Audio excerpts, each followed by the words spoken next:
Controlling your mind can be a challenging task, but it's possible with practice and patience. Here are some techniques that can help you.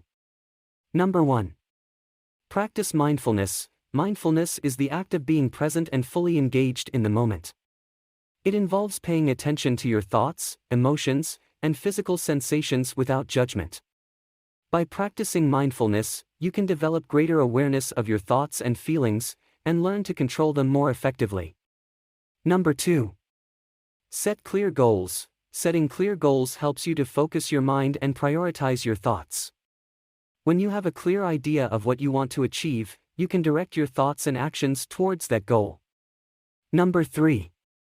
Use positive affirmations. Positive affirmations are statements that help you to reinforce positive thoughts and beliefs. By repeating positive affirmations to yourself regularly, you can reprogram your mind to think more positively.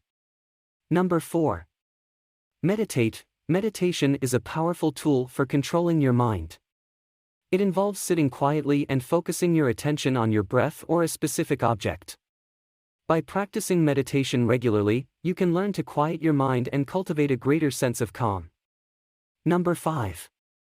Get enough sleep. Sleep is essential for good mental health, and getting enough sleep can help you to control your mind more effectively. Aim to get at least 7 to 8 hours of sleep each night to help you feel refreshed and energized. Number 6. Practice self-care. Taking care of yourself is important for maintaining good mental health. This can include activities such as exercise, healthy eating, spending time with loved ones, and engaging in hobbies that you enjoy.